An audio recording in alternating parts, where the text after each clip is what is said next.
Hello Kings generation family, Kings generation சபையில் இருக்கிற எல்லா நல்ல உள்ளங்களுக்கும்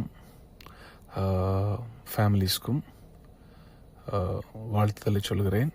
நான் பாஸ்டர் ஜான் ஜெபராஜ் தான் பேசுகிறேன். இந்த ஆடியோ கிளிப் நான் நம்முடைய சபை மக்களுக்காக மாத்திரம்தான் போடுறேன். ஆனால் இது எப்படியும் யூடியூபுக்கு வந்துடும். எல்லா சபைகளில் உள்ள பாஸ்டர்ஸும் கேட்பாங்க. தமிழ்நாடு மட்டும் இல்லை, உலகம் ஃபுல்லாக அந்த ஆடியோ போகும்னு எனக்கு தெரியும். ஆனாலும் தெரிந்ததை நான் சொல்கிறேன். அதுக்கு முன்பதாக இதை கேட்கிற எல்லா மற்ற சபை ஆட்களுக்கு, மற்ற ஊழியர்களுக்கு, மற்ற விசுவாசிகளுக்கு, கிங்ஸ் ஜென்ரேஷன் சபை அல்லாத மற்றவர்களுக்கு சொல்கிறேன்.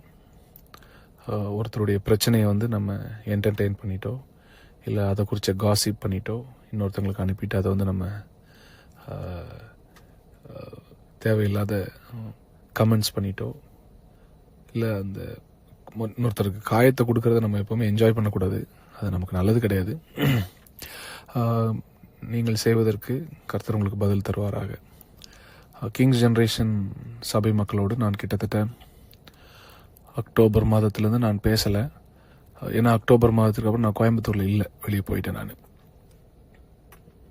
இந்த ஆடியோவை நான் ரிலீஸ் பண்ணுற ஒரு கட்டாயத்தில் நான் வந்ததுனால வேறு வழி இல்லாமல் நான் ரிலீஸ் பண்ணுறேன்.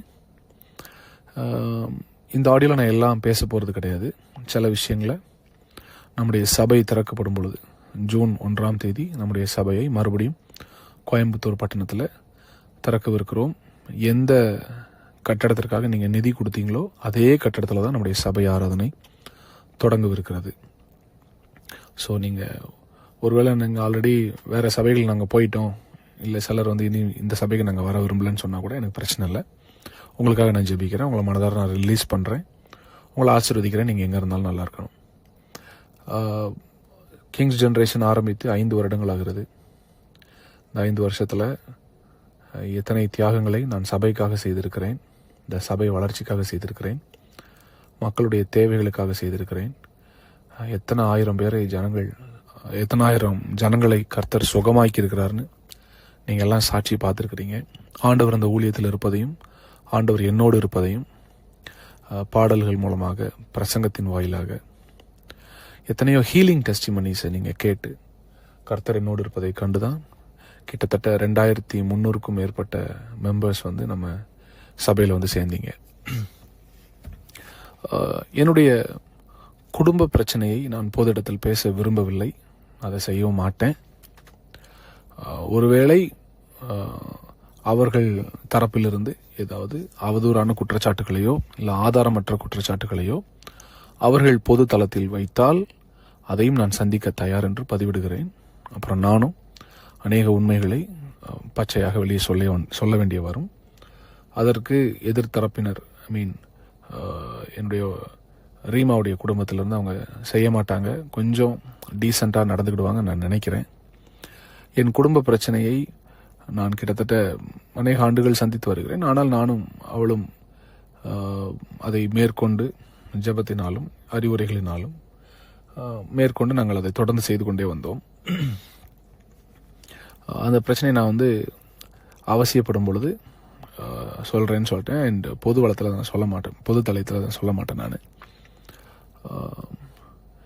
அது கடந்த ஒரு 2 வருடமாக கொஞ்சம் டாக்ஸிக்காக மாறி, அண்ட் குறிப்பாக இந்த ஜூன் மாதத்திற்கு முன்பதாக சில காரியங்கள் நிமித்தமாக எனக்கும் அவளுக்கும் உண்டான சில வாக்குவாதங்கள், சில கான்வர்சேஷன்ஸில் நான் 2 முறை சொல்லியிருந்தேன். இதற்கப்புறமும் இந்த மாதிரி பிரச்சனை தொடர்ந்து நடந்தால் அது டிவோர்ஸை நோக்கி போக வாய்ப்பு இருக்குது, வேண்டான்னு சொன்னேன். அதன் பின்பதாகவும் அது நடந்தது. ஸோ அதனால் நான் அதை முழுசாக சொல்ல விரும்பலை. ஸோ ஷார்ட்டாக உங்களுக்கு நான் சொல்கிறேன். அதுலேருந்து நான் வெளியே வந்தேன். ஜூன் மாதமே நான் என்னுடைய வீட்டிலேருந்து வெளியே வந்து விட்டேன். ஜூன் மாதமே வந்துட்டு அதன் பின்பதாக நான் அவங்கக்கிட்ட சொன்ன காரியம், இது உலகத்திற்கு தெரிய வேண்டாம், நம்ம இதை நமக்குள்ளேயே சுமூகமாக முடித்து விடலாம் என்று ஜூன் 1 வாரத்திலேயே நான் வீட்டில் பேசிவிட்டு தான் வெளியே வந்தேன். என்னன்னா, நான் என்னுடைய ஊழியத்தில் இந்த சபையை ஆரம்பிக்கும் பொழுது யாருமே என் கூட இல்லை. எனக்கு அசிஸ்டன்ட் பாஸ்டர்னு யாரும் நான் நியமிக்கலை, அசோசியேட் பாஸ்டர் யாரையும் நான் நியமிக்கலை.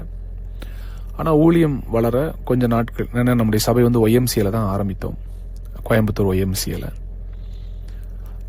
கொஞ்ச நாள் ஆக ஆக சபை வளர்ந்தது. அப்புறம் கொரோனா காலத்தில் எல்லா சபையும் மூடப்பட்டது. அதன் பின்பதாக வேறொரு இடத்துல தொடங்க வேண்டும். ஏன்னா கொரோனா காலத்திலும் நம்முடைய எண்ணிக்கை மெம்பர்ஸ் வந்து ஆன்லைன் மூலமாக அதிகமானாங்க. அவர்கள் எல்லாம் வந்தால் வேற ஒரு இடம் தேவைப்படுமேன்னு சொல்லி தான் நம்ம வந்து வேற ஒரு இடத்த நோக்கி போகிறோம். இந்த காலகட்டத்தில் தான் ஒரு நபர் வந்து எனக்கு அறிமுகமாகிறார். அவர் பெயரை நான் சொல்ல மாட்டேன். பெயரை சொல்வதற்கு பயம் இல்லை, பயத்தினால் அல்ல, நான் தைரியமாக சொல்வேன். சீக்கிரம் ஒரு நாள் வெளியில் அதை சொல்ல போகிறேன் நான். ஆனால் சொல்கிறதுக்கு பதிலாக ஒரு ஹிண்ட் கொடுக்குறேன், எல்லாத்துக்கும் அது யாருன்னு தெரியும். அவரை தான் என் சர்ச்சில் எனக்கு அசோசியேட் அப்படின்னு சொல்லி வச்சுருந்தேன். கிங்ஸ் ஜென்ரேஷன் சபையில் அவர் தான் ட்ரூத் டைம் எடுப்பார். அவருக்கு கிராஸ்கட் ரோடில் அவங்க அப்பாவுக்கு, அவங்க தகப்பனாருக்கு ஒரு இடம் இருக்குது, ஒரு பில்டிங். அந்த பில்டிங்கில் மொட்டை மாடி இருந்துச்சு. அந்த மொட்டை மாடியை அங்கே ஏற்கனவே ஒரு பழைய பில்டிங் சிறிய அளவில் இருந்தது, உபயோகத்தில் இல்லாமல் இருந்தது. அப்போ அவர் சொன்னார், எங்கள் மொட்டை மாடியில் வேணால் நம்ம சபை கட்டிக்கிடலாம், நம்ம அங்கே ஆரம்பிக்கலாம்னு சொன்னார்.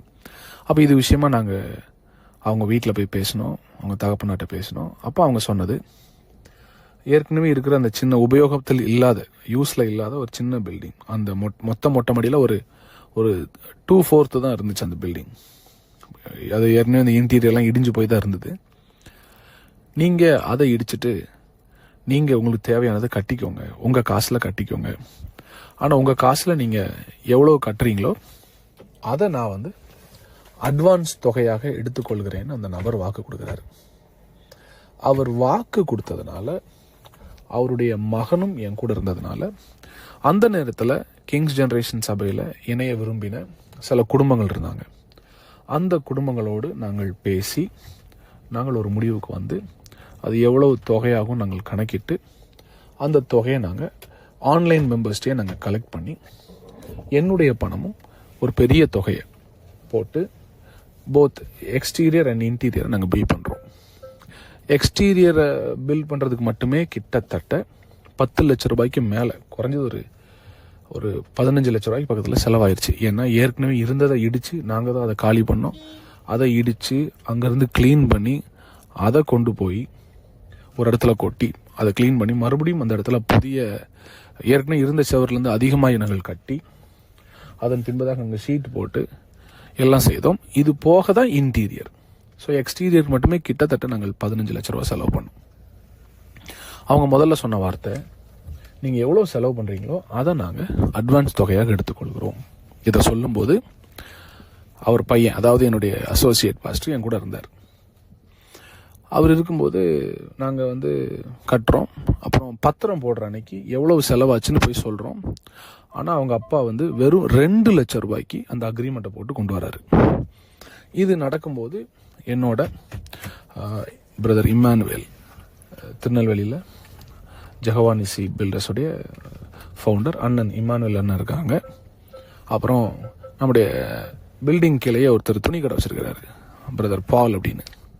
அவர் எங்கள் கூட வந்தார். நாங்கள் அவங்க வீட்டில் போய் நாங்கள் அக்ரிமெண்ட் போடுறோம்.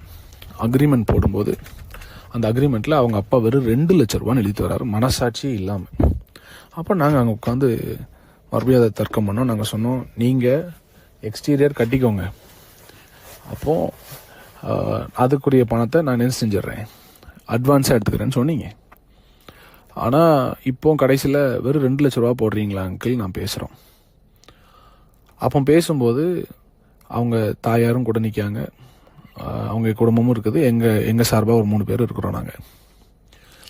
அப்போது அந்த அக்ரிமெண்ட்டை வந்து நாங்கள் அப்புறம் பேசி எவ்வளோன்னு எக்ஸ்பிளைன் பண்ணி ஒரு 10 லட்ச ரூபாய்க்காவது போடுங்க அங்கிள். அப்புறம் 9 லட்சம், 8 லட்சம், 7 லட்சம், 6 லட்சம், 5.5 லட்சம். கடைசியில் நான் சொன்னேன், நீங்கள் ஆண்டோருக்காக நீங்கள் கட்டுறதை நீங்கள் ஏன் இவ்வளோ தர்க்கம் பண்ணுறீங்க அங்கிள், நீங்கள் சொன்னதை நாங்கள் செஞ்சோம், 15 லட்ச ரூபா செலவு பண்ணியிருக்கோம், நீங்கள் அட்லீஸ்ட் ஒரு 5 லட்சமாவது போடுங்கன்னு சொன்னதுக்கப்புறம் வெறும் 5 லட்சத்துக்கு அந்த ஒப்பந்தம் எழுதப்பட்டது. அவர் பிரிண்ட் பண்ணி கொண்டு வந்து 2 லட்சம். ஆனால் நான் கையில் அதை மாற்றி திருத்தி எழுதினேன். 5 லட்சம் ரூபாய் செலவு, அதை வந்து நான் வந்து திருத்தி எழுதினேன். 5 லட்சம் ரூபாய் செலவானதுனால இந்த 5 லட்சத்தை நாங்கள் வந்து அட்வான்ஸாக கருதுகிறோம் அப்படின்னு நாங்கள் எழுதி எழுதினதுக்கு பின்பதாக அங்கே இருந்த சாட்சி கையெழுத்து, அதாவது எட்வின் நம்ம இம்மானுவல் அண்ணன், அப்புறம் பால் பிரதர், நான் 3 பேரும் எழுதி அதில் சாட்சி கையெழுத்தும் போடுறோம் 5 லட்சத்துக்கு. அந்த பத்திரத்தில் கையால் எழுதுனதுனால அவங்க அப்பா என்ன சொன்னார், இதை நான் ஒரு பிரிண்ட் எடுத்து கொண்டு வரேன், இப்போதைக்கு இதை பேசிக்கிறோம், மறுபடியும் நம்ம என்ன செஞ்சிடலாம், இன்னொரு தடவை கையெழுத்து போடலாம் அப்படின்னு சொல்லிட்டு போனார். அதுக்கப்புறம் நாங்கள் சபையில் உள்ளே போயிட்டோம். மாத வாடகை நாங்கள் கொடுத்துட்டு இருந்தோம். கரண்ட் பில் நாங்கள் தான் கட்டினோம், தண்ணி பில் நாங்கள் தான் கட்டினோம். அப்போ நான் ஒரு வாரம் கழித்து மறுபடியும் இந்த அசோசியேட் அவர்கிட்ட இந்த ட்ரூத் டைம் எடுத்தார்ல கிங்ஸ் ஜென்ரேஷனில், அவர்கிட்ட கேட்குறேன், பிரதர் உங்கள் அப்பா எனக்கு இன்னும் அந்த அக்ரிமெண்ட்டே தரலையே. அப்போ இவர் சொன்னார், எங்கள் அப்பா ஹரிச்சந்திர மாதிரி பாஸ்டர், எங்கள் அப்பாவுடைய வார்த்தை ரொம்ப சுத்தமாக இருக்கும், எங்கள் அப்பாவுக்கு அக்ரிமெண்ட் பேப்பரை விட அவர் வார்த்தை தான் ரொம்ப சுத்தமான ஆள் அப்படின்னு சொன்னோன்னே நான் இவர்கிட்ட சொன்னேன், பிரதர் உங்கள் அப்பாவை நான் நம்பலை, பேப்பரையும் நான் நம்பலை, ஆனால் உங்களை நான் நம்புகிறேன், உங்களை நான் நேசிக்கிறேன், நீங்கள் புது உடன்படிக்கைன்னு சொல்லி என் கூட வந்து சேர்ந்ததுனால நான் உங்களை நம்புகிறேன், உங்கள் ஹார்ட்டை நம்புகிறேன்னு சொல்லிட்டு அந்த அக்ரிமெண்ட் பேப்பரை பற்றி அப்புறம் நான் பேசவே இல்லை. சபையும் 5 ஆண்டுகள் நடைபெறுகிறது. நீங்கள் ஒரு காரியத்தை கவனிக்கணும். 2024 ஜூன் மாதம் நான் வீட்டை விட்டு வெளியே வர்றேன் பிரச்சனையினால. வெளியே வரும்போது நான் இம்மீடியட்டாக எங்கள் அப்பா அம்மாவுக்கும் சொல்லிட்டேன், என்னை சுற்றிலும் இருந்த எல்லாருக்கும் அதை நான் சொல்லிட்டேன், முக்கியமான நபர்களுக்கு சொல்லிட்டேன், இன்க்ளூடிங் ப்ராஃபட் டிஜோவுக்கு அது தெரியும். நான் வெளியே வர்றதுக்கு முன்னால் இந்த மாதிரி சில முடிவுகளை குடும்பத்தில் நான் எடுக்கிறேன் என்று நான் முதல்ல நம்பி சொன்னதே அவர்கிட்ட தான். யாரு என் கூட அந்த அசோசியேட்டாக இருந்தார்ல ஒருத்தர், இந்த ட்ரூத் டைம் பேசுகிறவர், கிங்ஸ் ஜென்ரேஷனில் வாக்கு மாறாத குடும்பத்தை சார்ந்தவர், பொய் சொல்ல தெரியாத ஒரு குடும்பம், அவர்கிட்ட தான் நான் ஃபஸ்ட்டு சொல்கிறேன், இந்த மாதிரி என்னுடைய குடும்பத்தில் ஒரு சிறிய பிரச்சனை போகுது, இந்த மாதிரின்னு சொன்னோன்னா அவர் ஃபஸ்ட்டு சொன்ன வார்த்தை, பாஸ்டர் நீங்கள் என்ன முடிவு எடுக்கிறீங்களோ நாங்கள் உங்கள் கூட இருக்கிறோம், நாங்கள் சபையாக நிற்கிறோன்னாரு. அதன் பின்பதாக நான் அமைதியாக தான் இருந்தேன். ஒரு மாதம், ஒரு 1.5 மாதம் போகும்போது எங்களுடைய சபையில் மொத்தமும் எதிர்த்தரப்பினரால், அதாவது என்னுடைய மனைவியின், அவளை நான் குறை சொல்ல விரும்பலை, நாங்கள் என்ன எங்களுக்கு தெரிய வருது அப்படின்னா, சபையில் இருக்கிற அநேகருக்கு இந்த விஷயம் தெரிய ஆரம்பிக்கிறது. இதை யார் சொன்னா, ஏன் சொல்கிறாங்க எனக்கு ஒன்றுமே புரியலை. இப்போ கூட அது எனக்கு ஒரு டவுட் இருக்குது, ஒருவேளை இவர் மூலமாக தான் போயிருக்க வாய்ப்பு இருக்குன்னு எனக்கு தோணுது. இப்போ சபையில் அதனுடைய ரிஃப்ளெக்ஷன்ஸ் தெரியுது, பாஸ்டருடைய ஃபேமிலியில் ஏதோ ஒரு சிறிய சலசலப்பு போகுதுன்னு. நான் இதன் நிமித்தமாய் ஜூலை ஆகஸ்ட் மாதம்லாம் வரும்போது ஒரு ஒரு ஸ்ட்ராங்கான ஒரு டெசிஷனுக்கு வர்றேன்.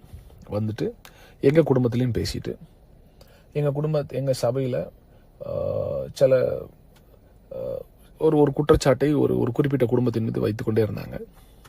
அப்போ அவங்க குடும்பத்தோடு நாங்கள் போய் பேசிட்டோம், என்னென்ன நடக்கும், இதுக்கப்புறம் நாங்கள் என்ன முடிவு எடுக்க போகிறோம்னு பேசி நாங்கள் முடிச்சிட்டோம்.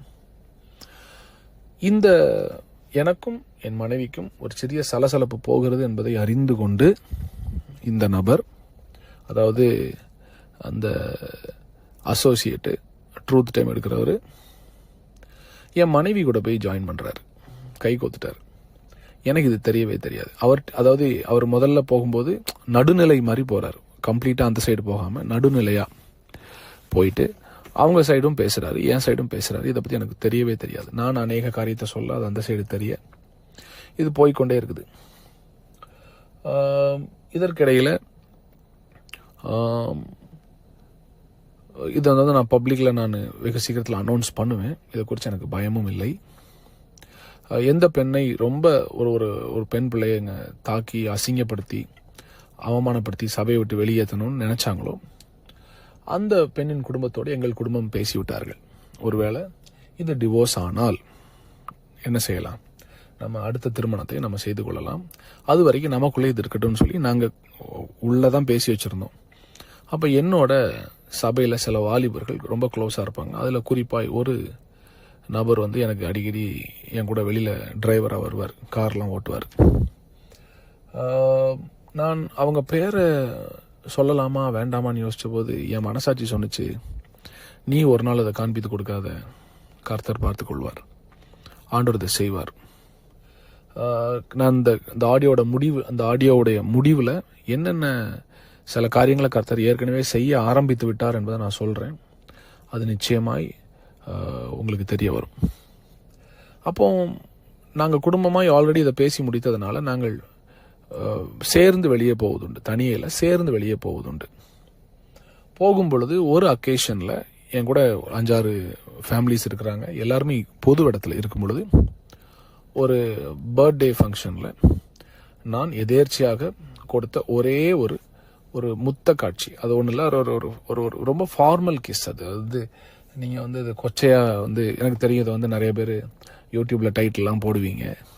நீங்கள் போட்டாலும் எனக்கு பிரச்சனை இல்லை. ஏன்னா நான் மறுபடியும் இதை நானே என்னுடைய சேனலில் இந்த வீடியோ நான் போடுறேன். இது போட்டதுக்கப்புறம் நிறைய பேருக்கு பதில் தெரியும். அந்த வீடியோவை என் டிரைவர் கையில் வச்சிருக்கிறார். பிரியமானவர்களே, இந்த பிரச்சனை ஒரு பக்கம் போயிட்டு இருக்கும்போது எதிர்த்தரப்பினர்லேருந்து என் சைடில் இருந்த சில வாலிபர்கள் அவங்க பக்கத்தில் போகிறாங்க. காரணம் எல்லாமே எங்கள் கூட க்ளோஸாக தானே இருந்தாங்க. இருக்கும்போது அதில் ஒரு வாலிப தம்பி இருக்கான். அவங்க அப்பா ஒரு சர்ச்சு பாஸ்டர். அவர் அடுத்து நான் இந்த ஆடியோ இதோட முடியாது, 2-3 ஆடியோஸ் நான் போடுவேன். அதில் சில ஆடியோஸ் நான் இந்த துரோகம் செய்த சில வாலிபர்களுடைய அப்பா அம்மா கிட்ட நான் நேரடியாக பேச போகிறேன். பேசி இது எப்படிப்பட்ட சாபத்தை கொண்டு வரும், இது எப்படிப்பட்ட காரியத்தை உங்கள் பிள்ளைகள் செய்திருக்கிறாங்க நான் நேரடியாகவும் யூடியூப்லேயும் நான் பேசுவேன். பட் ஒரு நாளும் பேர் சொல்ல மாட்டேன். அவங்க எல்லாம் கூட சேர்ந்துட்டு எப்படியாவது என்னை பழி வாங்க வேண்டும், என்னை தீர்த்து கட்ட வேண்டும் என்று என்னை ஒரு இது பண்ணுறாங்க. அப்போ நீங்கள் யோசிப்பீங்க, எதுக்கு அவங்கள பழி வாங்குறாங்க? அவர்கள் சில காரியத்தில் மாட்டி நான் அதை எங்களுக்குள்ளேயே பேசி முடித்தோம். ஆனால் நான் அதை வெளியே சொன்னதாக அவர்களிடத்தில் போய் யாரோ சொல்லிட்டாங்க. அதுவும் இந்த நபராகத்தான் இருக்கும் என்று எனக்கு இப்போ எல்லாம் சந்தேகம் வருகிறது. கடைசியில் அவங்க ஒரு டீமாக சேர்றாங்க. இவங்க எல்லாம் சேர்ந்து இந்த ஒரு வீடியோ மட்டும்தான் அவங்க சைடில் இருக்குது. என் கூட டிரைவராக இருந்த இந்த தம்பி கொஞ்ச நாளில் நம்ம அசோசியேட் கூட போய் சேர்றாரு. ஏன் சேர்றாருன்னா இன்னொரு பிரச்சனையை அவங்க கிளப்புறாங்க. எனக்கும் வேற ஒரு பெண்ணுக்கும் தொடர்பு என்று. அதுக்கு ஒரு ஆதாரம் கிடையாது, ஒரு சாட்சி கிடையாது. அந்த பொண்ணும் அதுக்கு ஒத்துக்கல, நானும் அதுக்கு ஒத்துக்கல. ஒரு வாட்ஸ்அப் மெசேஜோ ஒரு கால்ஸோ ஒன்றும் கிடையாது. ஆதாரமற்ற ஒரு பெரிய அபாண்டமான ஒரு பழியை என் மீதும் அந்த பெண் மீதும் போடுறாங்க. இன்ஃபேக்ட் நான் தான் அவங்க 2 பேருக்கும் கல்யாணம் பண்ணி வச்சேன்.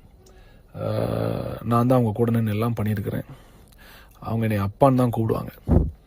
அந்த பெண்ணோட என்னை தொடர்பு படுத்தி பேசின உடனே நான் இமீடியட்டாக நான் அவங்க வீட்டில், அந்த பையன் பொண்ணு வீட்டில் தான் நான் தங்கியிருந்தேன் கொஞ்சம் நாட்கள், கொஞ்சம் மாதங்கள் கூட சொல்லலாம்.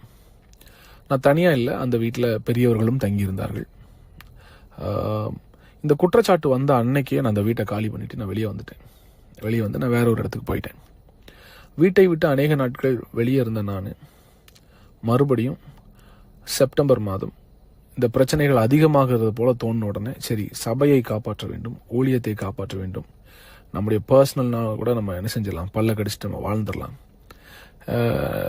நம்ம பிள்ளைக்காக நம்ம என்ன செஞ்சலாம், அமைதியாக போயிடலான்னு சொல்லிட்டு மறுபடியும் ப்ராஃபட் டீஜோ என்னை பார்த்து பேசுகிறாரு. அந்த ஒரு காரணத்தினால நான் திருப்பி நான் வீட்டுக்கு போயிட்டேன். நான் வீட்டுக்கு போனதுக்கப்புறம் தான் தெரியுது பிரச்சனை இன்னும் முடியலை. காரணம், அதற்குள்ளாக இந்த அசோசியேட்டு இந்த பசங்களை கையில் வச்சுட்டு, எதிர்த்தரப்பினர் மற்ற ஆட்களையும் கையில் வச்சுட்டு ஏற்கனவே சபையை அபகரிக்க திட்டமிட்டதால் நான் வீட்டுக்கு திரும்பி போனதுக்கு பின்பதாகவும் அவர்கள் என்னை நிம்மதியாக வாழ விடவில்லை. ஏன்னா நான் டெஸ்ட் பண்ணுறேன் வீட்டில். எடுத்த உடனே நான் உள்ளே போயிட்டு எல்லாத்தையும் செய்யலை. எனக்கு ஐ நீடட் சம் டைம். நான் சொன்னேன், எனக்கு கொஞ்சம் டைம் வேணும், எனக்கு ஒரு மாதமாவது எனக்கு டைம் வேணும். ஏன்னா நிறைய பாதிப்புகளை இந்த 3-4 மாதங்களில் சபைக்குள்ளே நீங்கள் கொண்டு வந்துட்டீங்க. அவதூறாக பேசி அநேகருக்கு கெட்ட பேர், எனக்கும் கெட்ட பேர் கொண்டு வந்துட்டீங்க, நிறைய பேர் கெட்ட பேர் கொண்டு வந்துட்டீங்க. அப்போ என் தரப்பில் எனக்காக நின்று என்னுடைய சபை மக்களுக்கும் நிறைய கெட்ட பேர் கொண்டு வந்துட்டீங்க, அவங்களையும் அசிங்கமாக பேசிட்டீங்க. இந்த காயம் ஆறுவதற்கு எனக்கு ஒரு மாதமாவது டைம் வேணும்னு சொல்லிட்டு என் மனைவிட்ட நான் சொல்லிட்டு நான் வீட்டிலே தான் இருக்கிறேன். ஆனால் வீட்டுக்குள்ளே நான் பேசுகிற எல்லா காரியத்தையும் ஏற்கனவே இவர்கள் கூடி திட்டம் பண்ணாங்களா அந்த டீமுக்கு எல்லா அப்டேட்ஸும் போயிட்டே இருக்கு. அப்போ திடீர்னு எனக்கு ஒரு மிரட்டல் வருது, நாங்கள் உன்னைய கொலை பண்ண போகிறோம் அப்படின்னு சொல்லிட்டு. நான் சொன்னேன், கொலை பண்ணால் நீங்கள் வாங்கப்பா, இந்த மாதிரி இந்த அட்ரஸில் தான் நான் இருக்கேன், வந்துட்டு போங்கன்னு சொல்கிறேன். அதன் பின்பதாக இல்லை, என்ன பண்ணன்னு தெரியுமா, அவன் பொண்ணு மேலே கை வச்சுட்ட, அவன் ஒய்ஃப் மேலே கை வச்சுட்டேன்னு ஏதோ ஒரு அசிங்கமான ஆதாரமற்ற குற்றச்சாட்டுகளை கொண்டு வரும்போது தான் நான் அதை கொஞ்சம் தீவிரப்படுத்தி, சரி கொஞ்ச நாள் நம்ம சபை ஊழியத்திலிருந்து ரெஸ்ட் எடுத்துட்டு இந்த சபையை எனக்கு அசோசியேட்டாக இருக்கிற அதே நபர் அவர் தான் கெட்டவர்னு தெரியாமல் அவர்கிட்டே கொடுத்துட்டு கொஞ்சம் வெளியே போயிட்டு ஒரு 1 year கேப் எடுத்துட்டு ஒரு ப்ரேயர் பண்ணிட்டு சரி நம்ம எல்லா விஷயத்தையும் செட் பண்ணிட்டு திருப்பி வரலான்னு சொல்கிறேன். ஆனால் இவர்கள் சொல்கிற எந்த குற்றச்சாட்டுக்கும் ஆதாரமே கிடையாது. சொல்லப்போனால் அந்த ஒரு பையனை வந்து ஒரு பையனை வச்சு என்னை மிரட்டினார்ல அந்த அசோசியேட்டு, கொலை பண்ணிடுவேன் அப்படி பண்ணிடுவேன். அந்த பையன் பாவம், ஆக்சுவலாக அவன் பாவம். அவனுக்கு வந்து என்னை ரொம்ப நேசித்த பையன். அவனை எப்படியோ இவங்க எல்லாம் சேர்ந்து ஒரு குரூப்பாக சேர்ந்து அவனை பிரெயின் வாஷ் பண்ணி அவனை கைக்குள்ளே போட்டுட்டு இதெல்லாம் பண்ண ஆரம்பிச்சிட்டாங்க. இப்போ அக்டோபர் மாதம் 22ஆம் தேதி என்னுடைய பர்த்டேக்கு ஒரு நாளைக்கு முன்னால் இந்த குரூப், அதாவது இவங்க வந்து சாதாரண குரூப் கிடையாது, பெரிய சைக்கோ குரூப். இவங்க வந்து ஒரு மனிதனை எப்படி அவன் மனநலத்தை பாதிக்க வச்சு அவனை வந்து அணுவாக கொன்று அவனை மென்டலி அவனை மன அளவிலும் அவனை கொன்று அவன் உணர்ச்சிகளையும் கொன்று கிட்டத்தட்ட தற்கொலைக்கு நேராக அவனை வழிநடத்துகிற அளவுக்கு கெப்பாசிட்டி உள்ள ஆட்கள் இவங்க. இது சாதாரண கேங் கிடையாது. இந்த ஆடியோவை கேட்குற உலகத்தில் இருக்கிற எல்லா ஊழியர்களுக்கும் நான் சொல்கிறேன், எல்லா விசுவாசிகளுக்கும் சொல்கிறேன், தேவராஜ்யத்தில் சபையில் இப்படிப்பட்ட துரோகிகள் இனி தலையெடுக்கவே கூடாது. அதனால தான் நான் ஓப்பனாக பேச ஆரம்பிச்சிட்டேன். ஏன்னா எனக்கு தெரிஞ்ச நான் சினிமாலாம் பார்த்துருக்கிறேன். சினிமாவில் கூட இவ்வளவு கேவலமான ஒரு காரியத்தை யாராலும் ஒரு சித்தரிக்க கூட, அதாவது யோசிச்சு கூட இமேஜின் கூட பண்ண பார்க்க முடியாது. அந்த அளவுக்கு கொடுமையான கூட்டமாகும் இந்த கூட்டம். அந்த கூட்டத்துக்கு தலைவன் தான் அந்த அசோசியேட். இவர்கள் என்னை மிரட்டுகிறார்கள். அப்போ மிரட்டி நாங்கள் வீடியோவை வெளிவிட போகிறோம். நான் சொன்னேன், என்ன வீடியோ? நீங்கள் வந்து ஒரு பொண்ணு கூட தப்பு பண்ண வீடியோ வெளியிட போகிறோம். நான் சொன்னேன், அப்படி நடக்கவே இல்லை, நீங்கள் விட்டுக்கோங்கன்னு சொல்கிறேன். ஆக்சுவலாக நான் வந்து வேற ஒரு பொண்ணோடு தொடர்பில் இருக்கிறேன், பெட்ரூமில் வீடியோ இருக்குங்களான்னு சொல்லி என்னை ஏமாற்றி வந்து மிரட்டுறாங்க. அப்போ நான் சொன்னேன், நீங்கள் தாராளமாக விட்டுக்கோங்க, அப்படி ஒரு விஷயம் நடக்கவே இல்லைன்னு நான் உறுதியாக சொல்கிறேன். ஏன்னா என் கூட இருந்த டிரைவரு, நம்ம ஏற்கனவே எங்கள் குடும்பமாக பேசியிருக்கோம்ல, இந்த குடும்பம், இந்த ஃபேமிலி, அந்த பொண்ணுக்கு வந்து அவங்க அந்த பர்த்டே அன்னைக்கு நம்ம முத்தம் கொடுத்தத அந்த வீடியோ மட்டும் தான் இவன் கையில் இருக்குது. இவன் போய் அவங்க கூட சேர்ந்துட்டான்னு எனக்கு தெரியவே இல்லை. ஆனால் அவங்க வேற சில குற்றச்சாட்டுகள்லாம் சொல்லும்போது நான் சொன்னேன், தைரியமாக நீங்கள் என்ன செய்யுங்க, வீடியோவை ரிலீஸ் பண்ணுங்க. அப்படி ஒன்று நடக்கவே இல்லை, நான் சந்திக்க தயார்னு சொல்லிட்டேன். அதுக்கப்புறம் 21ஆம் தேதி நைட்டு 11 மணிக்கு எனக்கு இந்த சம்மந்தப்பட்ட இந்த பெண்ணுடைய குடும்பத்திற்கு, எங்கள் அப்பா அம்மாவுக்கு, என் தம்பிக்கு, இந்த பொண்ணுடைய அப்பா அம்மாவுக்கு, அப்போ என்னோடு இருக்கிற எனக்கு துணைன்னு இருக்கிற சில ஊழியக்காரர்களுக்கு என்ன செய்கிறாங்கன்னா, இந்த பர்த்டே ஃபங்க்ஷனில் நான் கொடுத்த அந்த முத்தம் கொடுத்த அந்த வீடியோவை மட்டும் அனுப்புகிறாங்க. அது ரொம்ப கவர்ச்சியான ஆபாசமான வீடியோலாம் கிடையாது, ரொம்ப சாதாரணமாக ஒரு வீடியோ, முத்தம் கொடுக்குற ஒரு வீடியோ. ஆனால் அந்த டைமில் நான் இந்த நியூஸை உலகத்துக்கு சொல்லாததுனால திடீர்னு ஒருத்தன் வெளியில் வந்துட்டு இந்த மாதிரி பாஸ்டர் வந்து ஒரு பொண்ணோட இருக்கிறான்னு சொன்னால் எல்லாரும் என்னை தப்பாக நினைப்பாங்கன்னு சொல்லிட்டு தான் நான் அதுக்கு பயந்து போய் நீங்கள் அதை ரிலீஸ் பண்ணாதீங்கடான்னு சொன்னேன். அதை வச்சு என்னை மிரட்டி அதுக்கு பின்பதாக என்ன செய்கிறாங்கன்னா, 21ஆம் தேதி என் பர்த்டே அன்னைக்கு நைட் 21ஆம் தேதி இந்த வீடியோவை எல்லாருக்கும் அனுப்புகிறாங்க. இது எல்லாருக்கும் தெரியும், என் மனைவி உள்பட.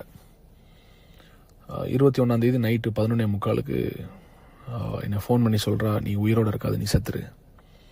இந்த வார்த்தையெல்லாம் கேட்கும்போது எனக்கு ரொம்ப கஷ்டமாக இருந்தது. ஒரு பக்கம் ஊழியம் போயிட்டுருக்குது, ஒரு பக்கம் நான் பாடல் எழுதிட்டுருக்கிறேன், அது பண்ணுறேன், நிறையா சேலஞ்சஸை நான் ஃபேஸ் பண்ணிட்டு இருக்கிறேன்.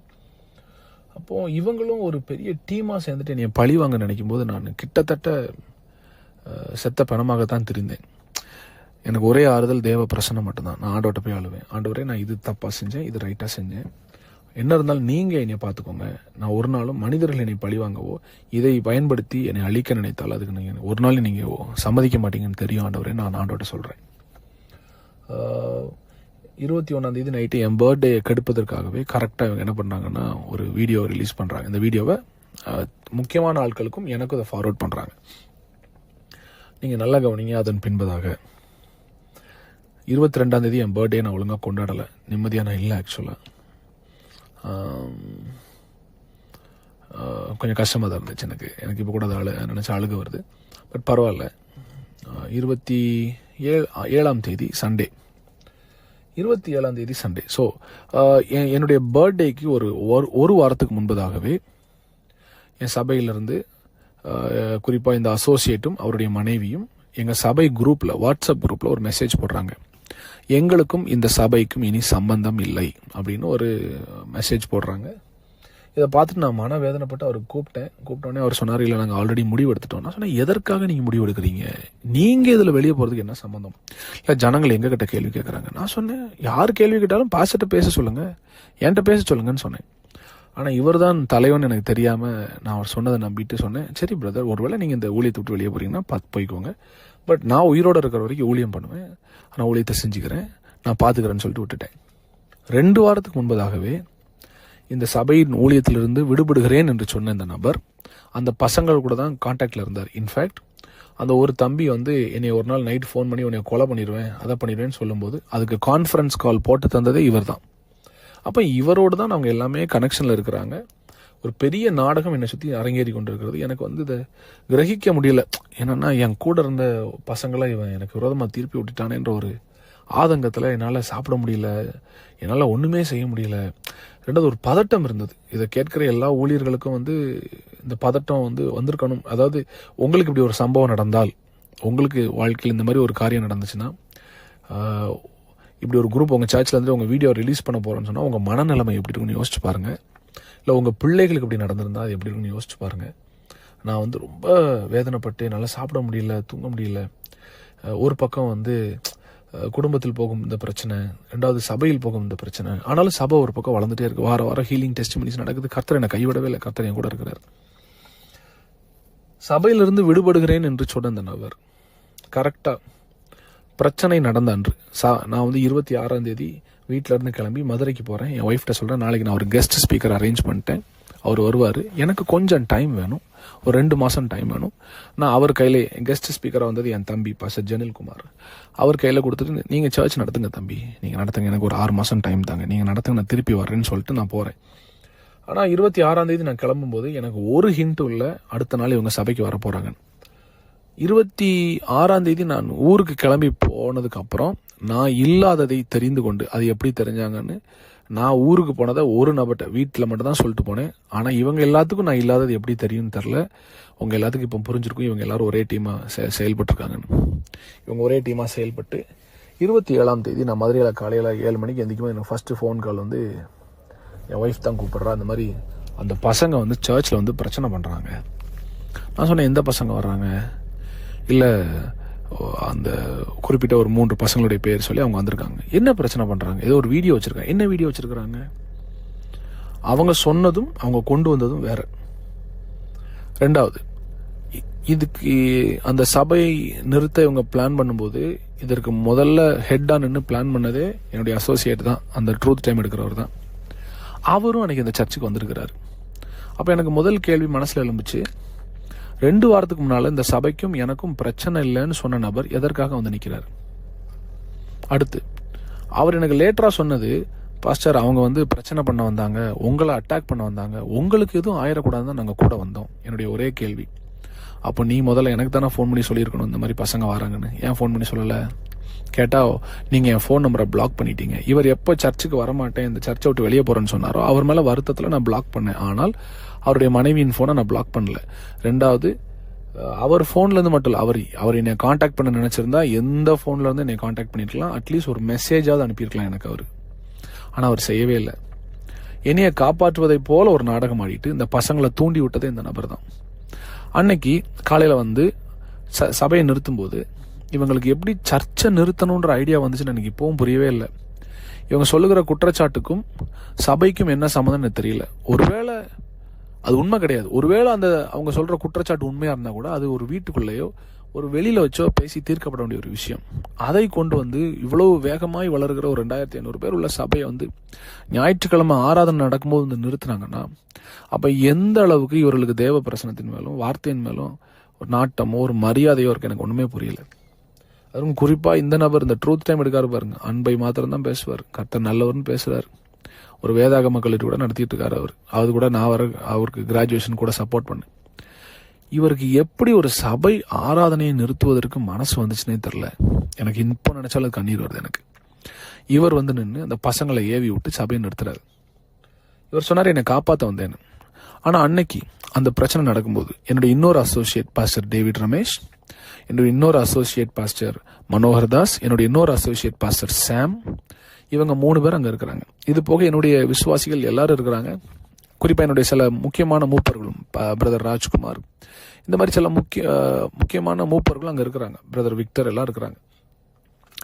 இவங்க எல்லாரும் இந்த பசங்களை நிறுத்தி, தம்பி இது சபை, நீங்கள் சொல்கிற குற்றச்சாட்டு தனிப்பட்ட குற்றச்சாட்டு, நீங்கள் அங்கே தான் அதை பேசணும், சபையை நிறுத்த யாருக்கும் உரிமை இல்லைன்னு சொல்லி இந்த பசங்களை சொல்லி மேடையிலேருந்து இறக்கி கீழே கொண்டு வந்துட்டாங்க. அந்த பசங்களும் வர்றாங்க. வந்த பசங்களை மறுபடியும் கையை பிடிச்சி முன்னால் போய் நின்று பேசுன்னு சொன்னதே இந்த அசோசியேட் தான். யாரு? இந்த ட்ரூத் டைம் எடுக்கிறவர் தான். இது நானல்ல, அங்கே இருந்த எல்லா விசுவாசிகளும் சொன்னது, எல்லா பாஸ்டர்ஸும் சொன்னது. என்கிட்ட ஃபோன் பண்ணி அழுதாங்க, பாஸ்டர் நாங்கள் இந்த பசங்க தான் பிரச்சனை பண்ணுறாங்கன்னு நினைக்கிறோம், அப்புறம் தான் தெரியுது இவர் தான் பாஸ்டர் அந்த பசங்களே கூட்டிகிட்டு வந்திருக்கிறாரு, இவர் தான் அந்த பசங்களை மறுபடியும் மேடையில் ஏற சொல்கிறாரு, அந்த பசங்க கீழ்ப்படிஞ்சு சபை ஆராதனையை தொடக்கூடாதுன்னு வெளியே போகிறாங்க பாஸ்டர், ஆனால் இவர் கேட்க மாட்டேக்காரு, இவர் கையை பிடிச்சி மறுபடியும் மேடை கூட்டு போகிறாரு, இவர் கையை பிடிச்சி பேசுங்கடான்னு சொல்கிறாரு. அடுத்தது நான் சொன்னேன்ல அந்த பர்த்டே பார்ட்டியில் கிஸ் பண்ண வீடியோ, அந்த வீடியோவை ஃபோனில் எல்லாருக்கும் காண்பித்ததே இவர் தான். யார்? அசோசியேட் தான்.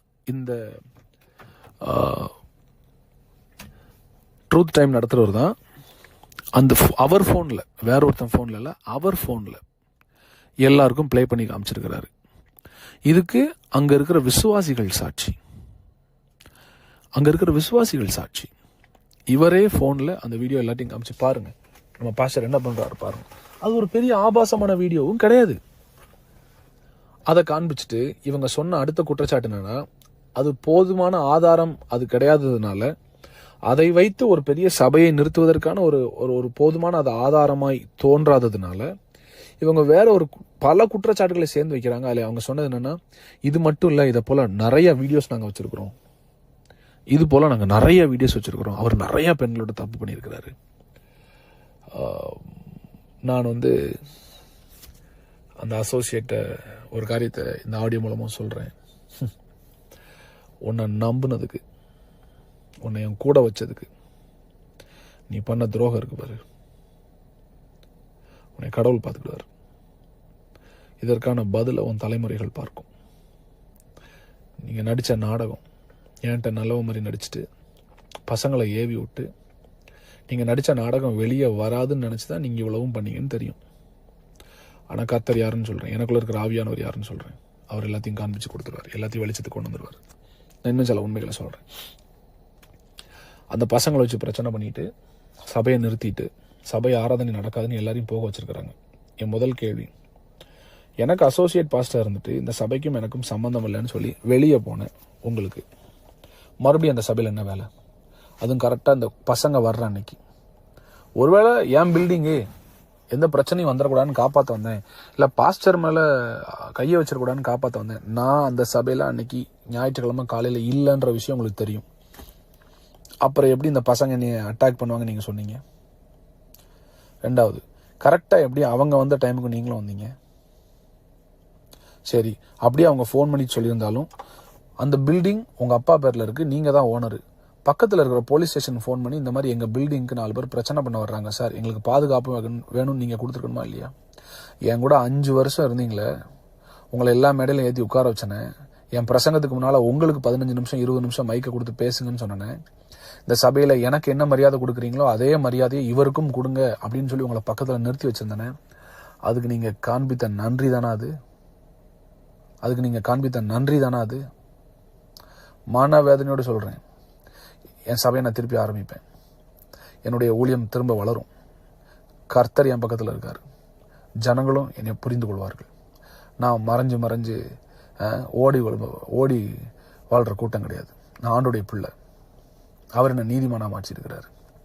நான் சொல்கிறேன், உங்களுக்கு அவ்வளோ செஞ்சனே, துரோகம் செய்வதற்கு முன்பதாக 1 நிமிஷம் 2 பேர் யோசிச்சு பார்த்தீங்களா? புருஷனை பொண்டாட்டி உட்காந்து இவ்வளோ நம்பினாரு, எனக்கு கொடுக்குற மதிப்பு அவங்களுக்கு கொடுங்கன்னு சொன்னார்.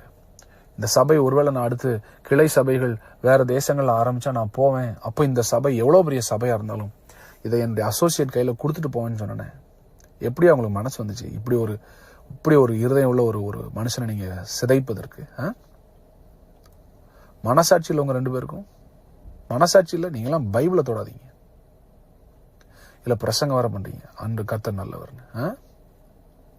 சரி, மற்ற மக்களுக்கு நான் அதை சொல்கிறேன். ஏன்னா அந்த ஆடியோ அவரும் கேட்பாரு, அவருக்கும் தெரியணும், அவருக்கும் குத்தணும். இது அவங்க குடும்பத்தாருக்கும் தெரியணும். இப்படி ஒரு பாம்பை வளர்த்து வச்சிருக்கிறோன்னு, இப்படி ஒரு சர்ப்பத்தை வளர்த்து வேற ஒரு வேற ஒரு உலகத்தில் கர்த்தரால் உயர்த்தப்பட்ட ஒரு பிள்ளைய எந்த சிபாரிசும் இல்லாமல், எந்த யாருடைய ரெக்கமெண்டேஷனும் இல்லாமல், கிருபையால் மாத்திரம் மேலே வந்து இத்தனை ஆண்டுகள் கஷ்டப்பட்டு ஊழியத்தில் மேலே வந்து உலகத்துக்கே ஆசீர்வாதமாக இருக்கிற ஒரு பிள்ளைய உங்கள் மகன் மனசாட்சி இல்லாமல் கொண்டிருக்கிறான்.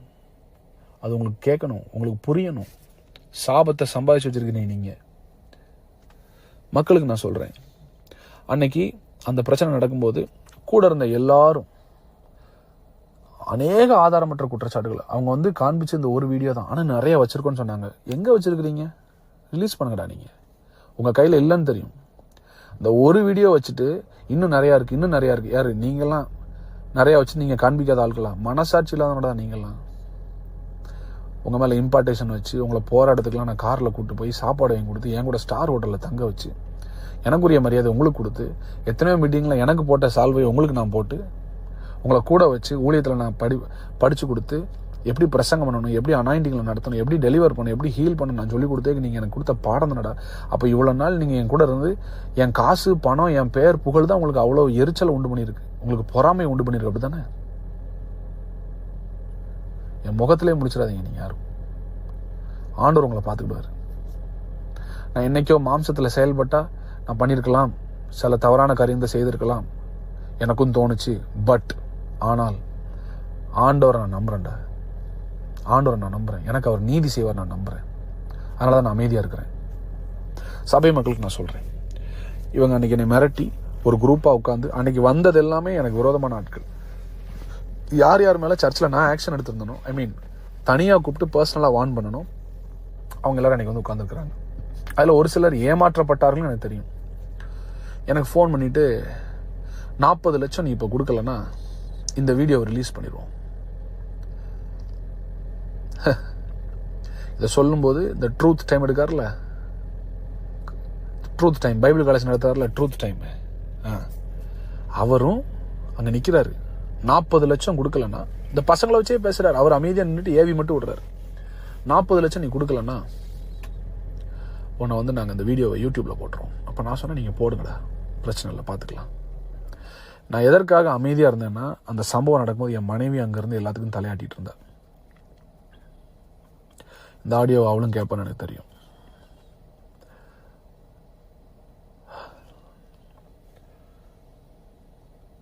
ரீமா, இவங்க எல்லாம் உனக்கு உதவி செய்யலை, வாழ்க்கையை கொண்டிருக்காங்க, உன் ஃபியூச்சர் அழிச்சிருக்காங்க மட்டும் புரிஞ்சுக்கோ. நீ உன்னை குறிச்சோ உன் குடும்பத்தை குறிச்சோ நான் பப்ளிக்கில் ஒன்றாலும் தப்பாக பேச மாட்டேன். அதற்குரிய வரையறையை நீங்கள் தான் பாதுகாத்துக்கணும், அந்த லிமிட்டை நீங்கள் தான் காப்பாற்றிக்கிடணும். நீங்களும் ஒரு லிமிட்டை தாண்டி போனீங்கன்னா நானும் சில விஷயத்த பேச வேண்டிய வரும். அது வரக்கூடாதுன்னு நான் ஜெபிக்கிறேன். இனிமேலாவது புரிஞ்சுக்கோ, நமக்கு 2 பேரும் நடக்கிற மிஸ் அண்டர்ஸ்டாண்டிங்கில் உள்ளே வந்து எவனோ ஒருத்தன் எவ்வளோ பெரிய கேம் விளாண்டு அசிங்கத்தை உண்டு பண்ணி உன்னையும் நடத்தல் நிறுத்தியிருக்கான், என்னையும் அவன் துரத்தி சாவுக்கு நேரம் ஓட வச்சிருக்கிறான். கர்த்தர் என்னை காப்பாற்றிருக்கிறார். உனக்கு ஒரு விஷயம் புரியணும், இந்த பிரச்சனைலாம் நடக்கும்போது எந்த ஒரு மனுஷனாக இருந்தாலும் அவனுக்கு முதல்ல தோன்றது செத்து போயிடலான்னு. எனக்கு கிட்டத்தட்ட 4-5 முறை தற்கொலை செய்கிற எண்ணம் வந்தது. டிப்ரெஷனில் இருந்தேன் 3 மாசமா, சாப்பிடலை, 9 கிலோ கம்மியான உடம்புல. பட் ஸ்டில் ஒவ்வொரு நாளும் ஆண்டவர் பிரசனத்தில் உட்காந்து ஜெபம் பண்ணேன். நீ நினைப்ப இவ்வளோ தப்பாக பண்ணிட்டு அதை பண்ணுற, ஒன்றும் இல்லை ரீமா, நம்ம 2 பேருக்கு தான் தெரியும் என்னென்ன தவறு நடந்துச்சுன்னு.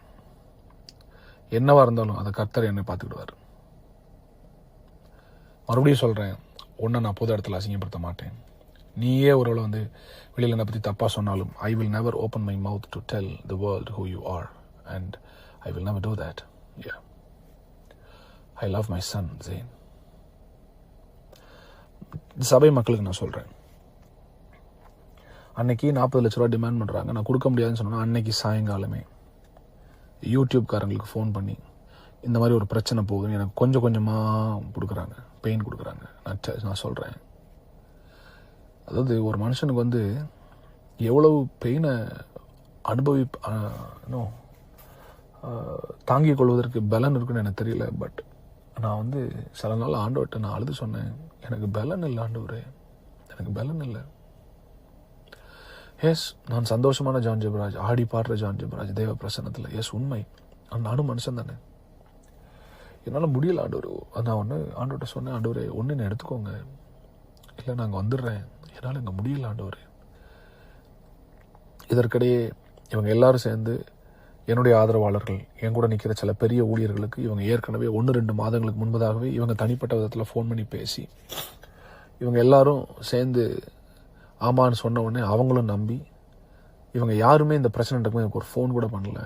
சிலர் ஃபோன் பண்ணி சில அறிவுரைகளை சொல்ல விரும்பினாங்க. இந்த பிரச்சனையை கேட்டு என்கிட்ட பேசாமல் போனேன், என்னை விட்டு தள்ளி போனேன், இனிமேல் அவர் யூஸ் பண்ணக்கூடாதுன்னு நினச்ச எல்லா ஊழியக்காரங்களுக்கும் ஒரு காரியத்தை சொல்கிறேன். இதுவரைக்கும் நீங்கள் காண்பித்த அன்புக்கு நன்றி. நீங்கள் எடுத்த முடிவு நல்லது. நான் மரண இருளின் பள்ளத்தாக்கில் போகும்போது என் கூட நிற்காம கண்மலை உச்சியில் மாத்திரம் என் கூட நிற்க விரும்பின உங்களுக்கு நான் ஒரு காரியத்தை சொல்கிறேன். இனி உங்கள் நட்பு எனக்கு தேவையில்லை. இந்த உலகத்தில் வாழ எனக்கு தெரியும். கர்த்தர் என் கூட இருக்கிறாரு. என்னை நேசிப்பதற்காக கோடிக்கணக்கான மக்கள் ஆண்டவர் வச்சிருக்கிறாரு. எஸ், வச்சிருக்கிறாரு. ஆண்டவர் எனக்காக யுத்தம் செய்வார். கர்த்தர் எனக்காக யுத்தம் செய்வார். ஒரு மனுஷனை மிரட்டி ஊழியத்தை எடுத்து குடும்பத்தை பிரித்து விட்ட அசோசியேட் பைபிள் காலேஜ் நிறுவனருக்கு சொல்கிறேன், ஆண்டோடைய பார்வையில் நீ செஞ்சது பெரிய துரோகம்.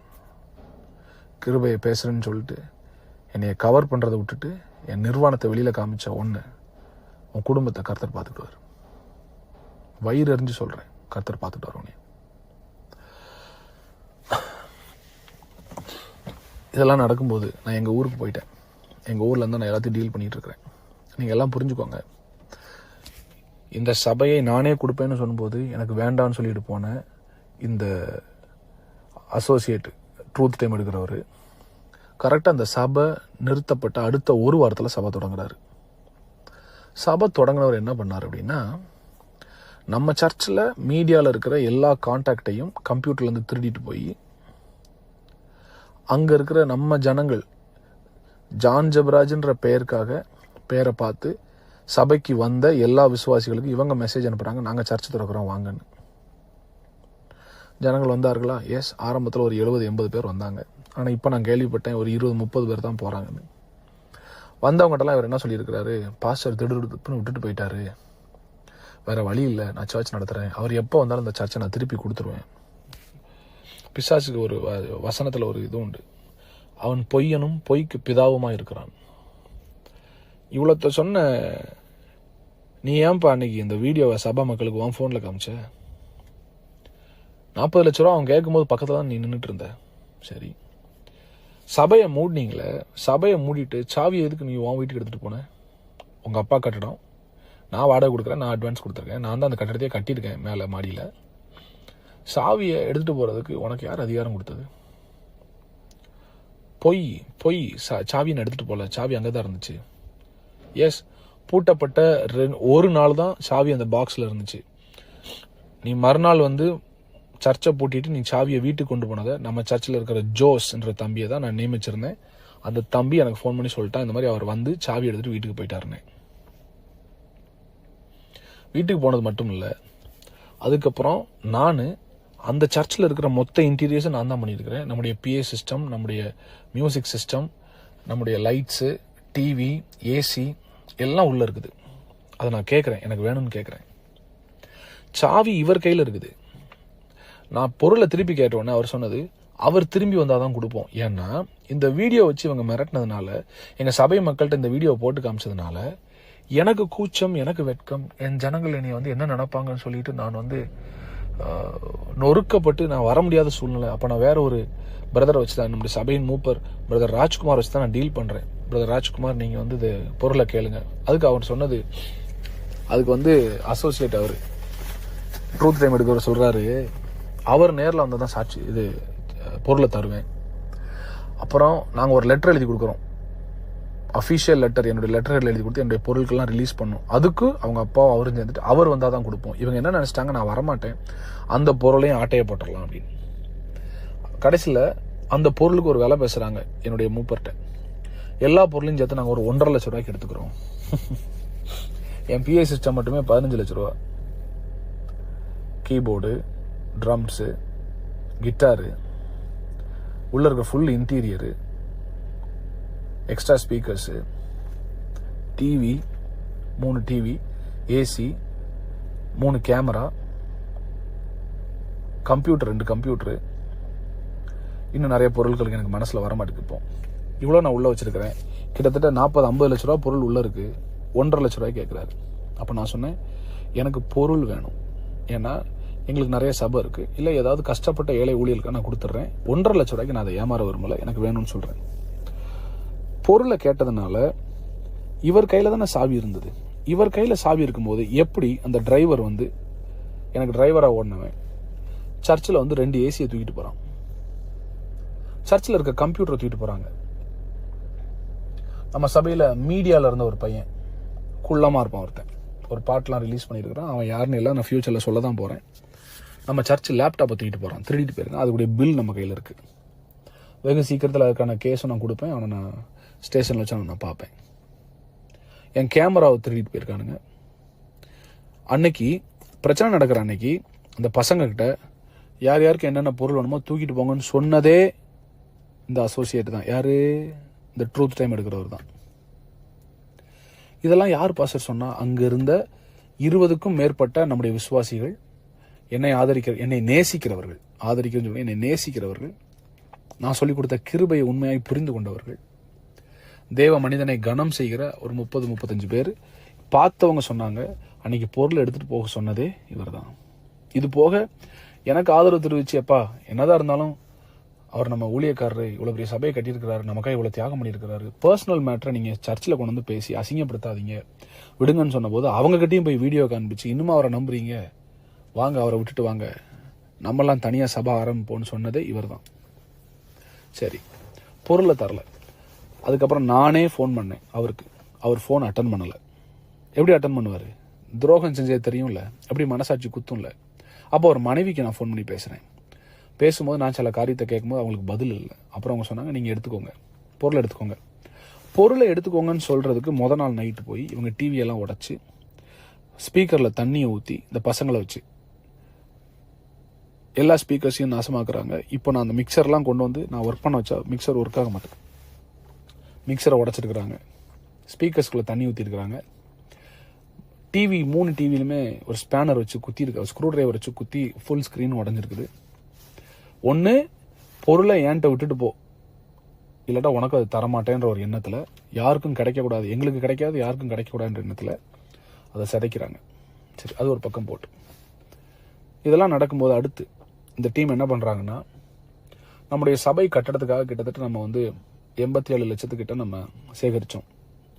இந்த பண சேகரிப்பு எதுவுமே என் கையில் கிடையாது. நம்முடைய அக்கௌண்டன்ட் சிஸ்டர் அபிகைல் அந்த பிரச்சனை நடக்கிற அன்னைக்கு அந்த அந்த அந்த ஊழியக்காரி எனக்காக நின்னதை நான் மறக்கவே மாட்டேன். நல்லா கவனிங்க, இந்த பிரச்சனை பண்ணுற அன்னைக்கு நம்ம ஏற்கனவே சபைக்காக கிட்டத்தட்ட 87 லட்ச ரூபா நம்ம வச்சிருக்கிறோம். அந்த 87 லட்சத்தில் கிட்டத்தட்ட 55 சம்திங் லட்சங்களை வந்து நம்ம வந்து கட்டடத்திலும் சில பொருட்கள் வாங்குவதிலும் செலவிட்டு விட்டோம். கட்டட தொகை, கட்டட ஃபண்ட் வந்து என் கையில் வரவே இல்லை. 1 ரூபா கூட நான் ரிசீவ் பண்ணல. வந்ததெல்லாமே சர்ச் அக்கௌண்ட்டுக்கும் அக்கௌண்டன்ட் கையிலையும். அப்புறம் அடுத்து நம்ம அசோசியேட் யாரு, அதான் நம்ம head of the team truth time பேசுறாருல, அவர் வீட்லேயும் தான் கேஷ் இருந்துச்சு. இவங்க 2 பேர்ட்டு தான் கேஷ் இருந்துச்சு. அப்போ பிரச்சனை பண்ற அன்னைக்கு இவங்க வந்து என்ன பண்றாங்கன்னா, அந்த 27ஆம் தேதி சண்டே என்ன பண்றாங்கன்னா, அக்கௌண்டன்ட் அபிகேல் சிஸ்டரை அவதூறா பேசி, அசிங்கமா மரியாதை இல்லாமல் பேசி, அந்த பணத்தை இப்பவே கொடு அப்படின்னு சொல்லி மிரட்டி, சிஸ்டர் அபிகேல் வீட்டுக்கு போனதே அசோசியேட் தான். இது அபிகேல் சிஸ்டரும் சொல்லுவாங்க, அவங்க கணவர் சொல்லுவாங்க, அவங்க பிள்ளைகள் சொல்லுவாங்க, அங்கே இருக்கிற சிசிடிவி கேமராவில் இது இருக்குது, எல்லாமே இருக்குது ப்ரூஃப். அவங்க வீட்டுக்கு போய் கிட்டத்தட்ட 30 லட்ச ரூபா காசு எடுத்துட்டு திருப்பி கொண்டு வந்து சர்ச்சில் வச்சு ரீமாட்ட அந்த 30 லட்ச ரூபாய் கொடுக்குற மாதிரி ஒரு வீடியோ எடுக்கிறாங்க. லெட்டர் ஒன்று எழுதி அபிகேல் சிஸ்டர் கையில் எழுதி வாங்கிட்டு ரீமா கையில் கொடுக்குற மாதிரி கொடுத்துட்டு வீடியோ எடுக்கும்போது அது ரீமா கையில் அந்த 30 லட்ச ரூபா போகுது. ஆனால் 30 லட்சமா 28.5 லட்சமான்னு தெரியல, எனக்கு 28.5 நினைக்கிறேன் நான், பட் கிட்டத்தட்ட 30 லட்சம். ரீமா கையில் அந்த தொகையை இவங்க கொடுக்குற மாதிரி கொடுத்துட்டு அதை வீடியோ எடுத்துட்டு அதுக்கப்புறம் அதை வாங்கி லாக்கரில் வைக்கிறாங்க, சர்ச் லாக்கரில் வச்சுட்டு. ரீமா அன்னைக்கு அந்த வீட்டுக்கு அந்த காசை கொண்டு போகல, மாறா அசோசியேட்டும் அவர் மனைவியும், யாரு இந்த ட்ரூத் டைம் நடத்துறாருல அவரும் அவர் மனைவியும் சேர்ந்து அந்த பணத்தை அவங்க வீட்டுக்கு ஒரு பேக்ல தூக்கிட்டு போறாங்க. இதை பார்த்ததும் நம்முடைய விசுவாசிகள் அங்கதான் நின்றுட்டு இருந்தாங்க. அவங்களும் அன்னைக்கு வந்து போலீஸ் ஸ்டேஷன்ல சாட்சி சொல்லிட்டாங்க. சரியா? ஸோ இவங்க அந்த காசை தூக்கிட்டு வீட்டுக்கு போறாங்க. என் கேள்வி, சபை ஜனங்கள் என்ன நம்பி சபை கட்டடத்துக்காக கொடுத்த அந்த தொகையை நீ எதுக்கு உன் வீட்டுக்கு கொண்டு போற? சரி, சபை கட்டடத்து காசு நீ தூக்கிட்டு போன. இது எல்லாரும் சர்ச் ஜனங்கள் கவனிக்கணும். எவ்வளோ பெரிய மனசாட்சி இல்லாத ஒரு துரோகின்றதை நீங்கள் எல்லாரும் கவனிச்சுக்கணும். ஏற்கனவே என் குடும்பத்தில் கேம் விளாண்டு சபை ஆட்கள்கிட்டையும் எனக்கு தெரியாமல் பேசி, என்னுடைய நண்பர்கள் ஊழியக்காரங்கள்ட்டையும் இந்த பிரச்சனை நடக்கிறதுக்கு முன்னால் 2 மாதம் மேலே பேசி எல்லாரும் எனக்கு விரோதமாய் திருப்பி விட்டதுக்கு பின்பதாக என்னைய தனிமையில் வச்சு என்னை அட்டாக் பண்ணுற ஒரு பெரிய நரி தான். அதாவது இது என்ன சொல்றது, இது வந்து ஒரு தந்திரமான நரி. இது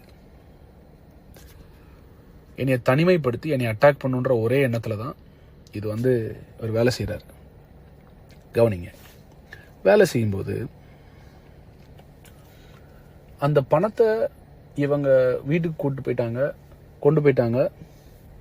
பாக்கி பணத்தை நம்ம பில்டிங்லையும் திங்ஸ்லையும் போட்டோம். என் கையில் ₹1 நான் எடுக்கல. இதுக்கு அக்கௌண்டன்ட் சாட்சி, என் சபை ஜனங்கள் சாட்சி, எல்லாருக்குமே இது தெரியுது. நான் ₹1 கூட பில்டிங் ஃபண்ட்லேருந்து ₹1, நாட் ஈவன் ரூபி, ஒரு பென்னி கூட நான் எடுக்கல. இவனுங்க காசு எடுத்துட்டு போயிட்டு பசங்களை வச்சு இந்த சபை பில்டிங்க்கு காசு கொடுத்துருப்பாங்களே அந்த லிஸ்ட் எடுத்து எல்லாருக்கும் ஃபோன் பண்ணி, பாஸ்டர் எங்களுக்கெல்லாம் காசை திருப்பி கொடுத்துட்டாரு, நீங்க அவர்கிட்ட காசை திருப்பி வாங்குங்க, நீங்க கூப்பிட்டு கேளுங்க, உங்களுக்கு கிடைக்கலையா? நான் சொல்றேங்க, இயேசுவை ஆராதிக்காத ஒரு நான் பிலீவர் கூட அந்த விஷயத்தை செய்ய மாட்டாங்க. நான் ஒரு இஸ்லாமிய குடும்பத்தில் பிறந்தவன், எனக்கு ஹிந்து ஃப்ரெண்ட்ஸ் இருக்கிறாங்க, எத்தனையோ மற்ற மதத்தில் நண்பர்கள் இருக்காங்க. அவங்க கூட இந்த அளவுக்கு ஒரு மனுஷனை வேதனைப்படுத்துவாங்களான்னு தெரில, அவ்வளோ வேதனைப்படுத்தினாங்க. நீ எல்லா ஜனங்களும் எனக்கு ஃபோன் பண்ணி காசு கேட்க ஆரம்பிச்சாங்க. நான் சொன்னேன், என்கிட்ட காசு இல்லை, காசு அவங்க தான் தூக்கிட்டு போயிருக்காங்க, உங்கள்கிட்ட தானே கொடுத்தோம், நீங்கள் எங்களுக்கு தாங்க. இந்த அசோசியேட் அன்னைக்கு நின்று சர்ச்சில் நீங்கள் கொடுத்த டைத்தெல்லாம் திருப்பி கேளுங்க அவர்கிட்ட. அசிங்கமா இல்லை? அசிங்கமா இல்லை உனக்கு? நீங்கள் கொடுத்த டைத்தெல்லாம் திருப்பி கேளுங்க, நீங்கள் கொடுத்த ஆஃபரிங்லாம் திருப்பி கேளுங்க. அவர் உங்கள் பணத்தில் தான் வாழ்ந்துட்டு இருக்காரு. யார் பணத்தில் வாழ்றா? கர்த்தர் என்ன போஷித்தார். யாரும் பணத்துக்கு உரிமை கொண்டாட முடியாது. ஏன்னா அவங்களுக்கு கொடுத்ததும் ஆண்டவர் தான், கொடுக்க சொன்னதும் ஆண்டவர் தான். எனக்கு மென்டல் டார்ச்சர் கொடுத்தானுங்க.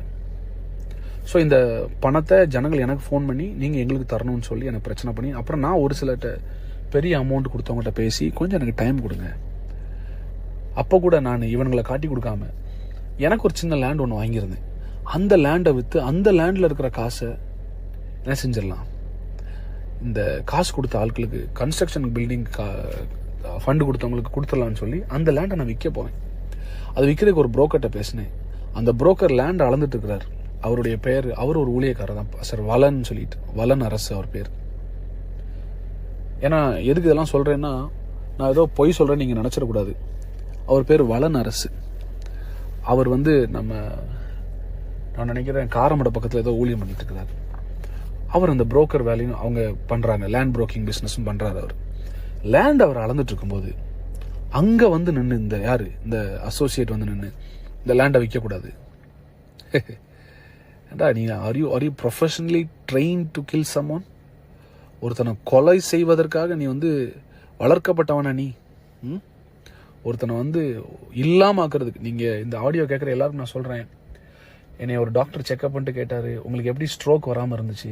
இவ்வளோ டென்ஷன், ஹைப்பர் டென்ஷன், இவ்வளோ ப்ரெஷரில் உங்களை ஃபுல்லாக யூடியூப்ல உனக்கு வீடியோ ரிலீஸ் பண்ணுறானுங்க, காசு கேட்டு மிரட்டுறானுங்க, இன்னொரு பக்கம் ஒரு பையனை வெட்டு உன்னை கொலை பண்ணுறேன்னு சொல்கிறானுங்க, சபையை நிறுத்திட்டானுங்க.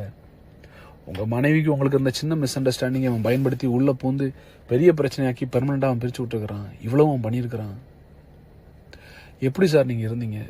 என்னுடைய ப்ரெஷரை செக் பண்ணிட்டு கேட்டார், உங்களுக்கு இந்நேரம் ஸ்ட்ரோக் வந்திருக்கணுமே, ஹார்ட் அட்டாக் வந்திருக்கணுமே, நீங்கள் எப்படி இருந்தீங்க?